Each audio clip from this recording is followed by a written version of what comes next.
I think the weirdest thing that we stock here at storedj is probably the Gamechanger Motor Synth. And the headline here, of course, is that rather than using plain old oscillator chips on a circuit board like every other synth, this one uses 8 drone motors spinning at audio rates, and through the magic of electromechanical engineering, these generate tones for us to sculpt further with the rest of the synth.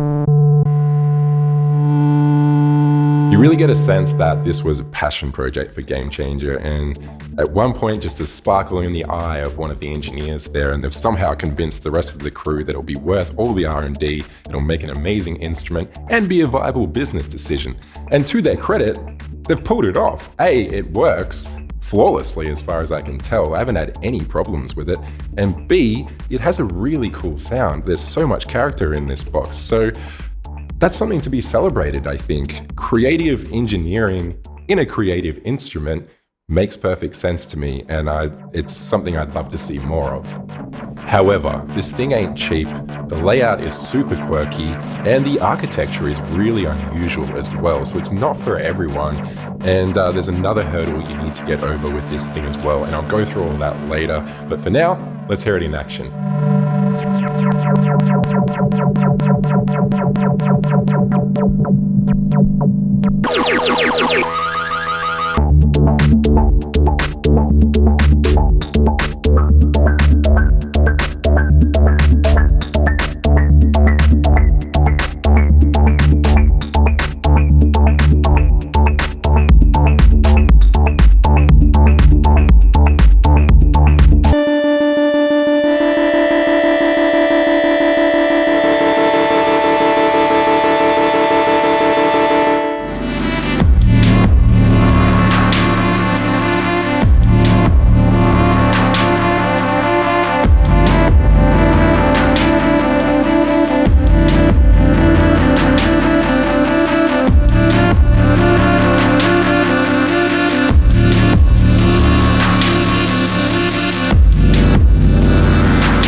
So a lot of big burly sounds there, but also some really beautiful kind of fragile, unstable sounds as well. It somehow sounds really organic to me. It's got a wonderful character to it and seemingly endless feature set to explore as well. I'll give you a bit of an overview of how it works, but we're not going to be able to deep dive through this thing. It's just too much to kind of go through. So drone motors aside, the architecture of this thing is very unusual. It still sticks to the tried and true methods of subtractive synthesis. So there's familiar controls like cutoff and all that sort of thing. But how they kind of come together is anything but standard. So the Motor Synth has 8 of these motorized oscillators on board, and they're split across 2 different voices. So you can layer these voices together or address them individually for multi-timbral functionality. If I go into the key and poly settings in here, you can see that I can set voice 1 to unison, duophonic, or 4 oscillator, which is polyphonic. And I can do that on both voices, set them however I like. So if I was to layer one voice in 4 oscillator mode and one voice in unison mode, anytime I hit a key, I would have 5 oscillators in action.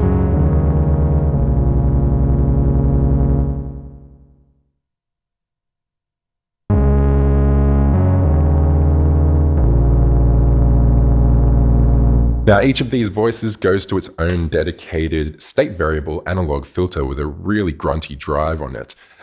There is just the 2 filters there though, so it's not true polyphony where every voice has its own filter like on a traditional synth.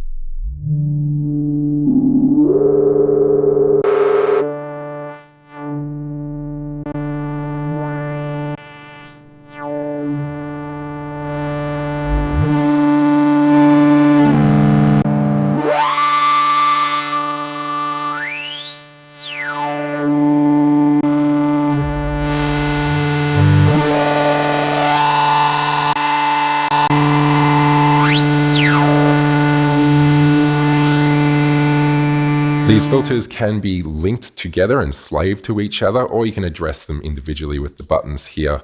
And what's really interesting is you can link them after you've set them. So you can set up a filter setting and a filter envelope on one voice, do the same for the other, and then link them, and they'll retain their settings. Anytime you tweak the filter, it will respect your original settings. Really interesting idea. And while we're on the filters, let's talk about the envelopes really quickly. There's so many different kinds of envelopes on this thing. Looping AD, ADSR and all that, of course. And then you've got all these really complex multi-stage ones. So super cool. And they're on the amp envelopes as well. Now back to the oscillators for a sec. It doesn't actually end with the 8 motorized oscillators. There's a 9th digital oscillator on board as well. And you can bring that in with the DCO volume up here. And you access its parameters, holding Alt, and you can change all the wave shaping and everything in there. It's actually a really interesting oscillator. You can fold it and do all sorts of things. So this digital oscillator actually has its own envelopes and its own digital filter as well. You can select it here, change the type, change the cutoff, all the things. It's like having an extra hidden synth within the synth. It's crazy. Now, all of these voices can be addressed via MIDI. If I go to the settings, you can see that, yep, voice 1 is on channel 1, voice 2 is on channel 2 of my MIDI, so that's what Maschine was controlling. Or you can utilize the onboard performance keys, these clicky mechanical keys down here. These are a really interesting addition to this synth, and you can individually tune these. So if you are someone that's wanting to explore the space between the notes, do some microtonal music, then that's a possibility on this synth.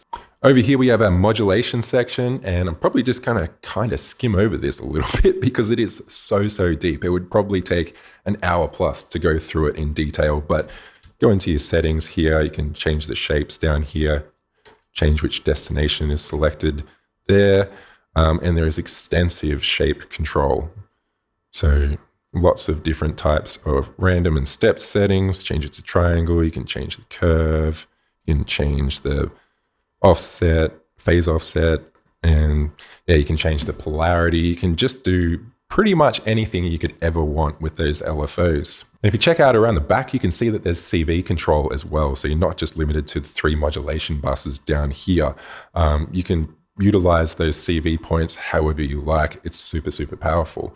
Additionally, there's 2 send-in returns, one for each voice, so you can actually process the tone of these oscillators before they hit the filter. So say you wanted to send it to a wave folder in your Eurorack system, you could wavefold it via the send-in return, bring it back in and through the filter. So much to explore there. And while we're around the back, you can see there's an input there, and that's not that unusual to be able to route external signals through a synthesizer's filter. But this actually has a vocoder on it as well. So go into the input settings, vocoder. You can turn your vocoder on, you can change all sorts of settings in here and really tweak the sound to your liking. So that's pretty cool. We've also got a very fully featured arpeggiator. If you go into the ARP settings, you can see that there is accenting and different modes. You can go across here and there's like ratcheting, there's probability, everything you could ever want in a arpeggiator. We've also got a full-blown sequencer over here. Then you've also got a separate motion recorder. And what's really cool about the motion recorder is that within the 8 lanes of automation available to you, you can freely assign each lane to be synced to a BPM, whether it's external MIDI or internal, or you can set each lane to be free running. So you can combine these and have a sequence of automation that ties in perfectly with your beat, combined with a free running piece of automation to make an evolving sequence over time.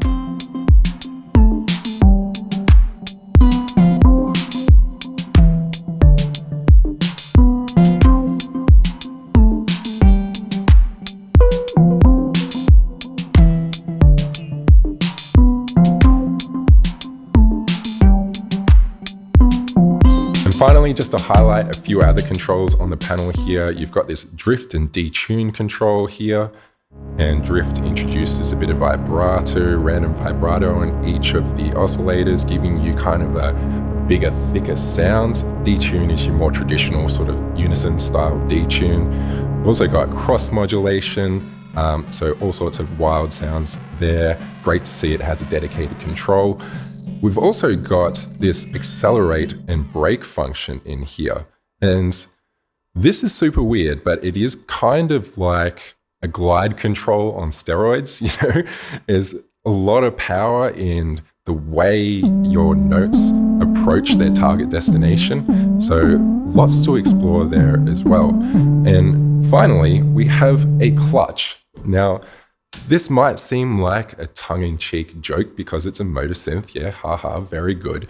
But it's actually a pretty genius feature. If you hold it down and tweak your parameters, they don't take effect until you release the clutch. Like, that's a super cool performance feature.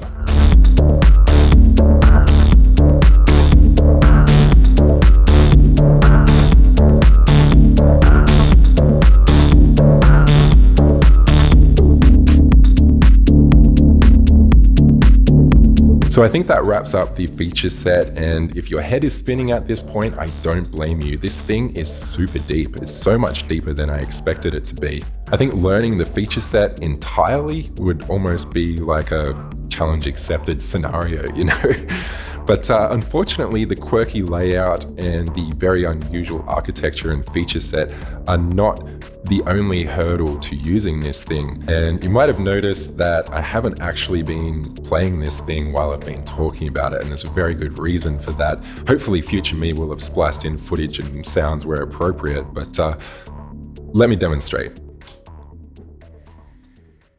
Let it fire up.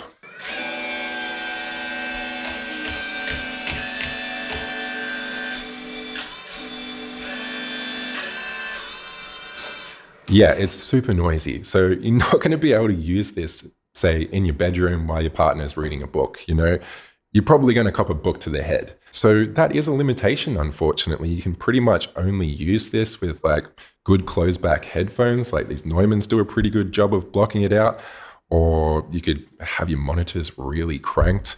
But if you can get around that limitation, this thing is a beast. There's nothing else like it. Nothing else sounds like it. And it's an instrument that you will have to learn how to play, and you will fall in love with it. It's an instrument that you could really champion in your music as well, whether it's cinematic, desolate, cortini-inspired soundscapes, or even like hard-hitting Paula Temple style techno, There's a lot of character and flexibility in this thing, and a feature set that's going to give you things to explore for years. So once again, I congratulate Gamechanger for pulling this off. And on that note, my name is Mike. This is storedj's YouTube channel. These are available in store now, so go down and get your hands on this thing. If you enjoyed the video, be sure to subscribe, and I'll catch you in the next one.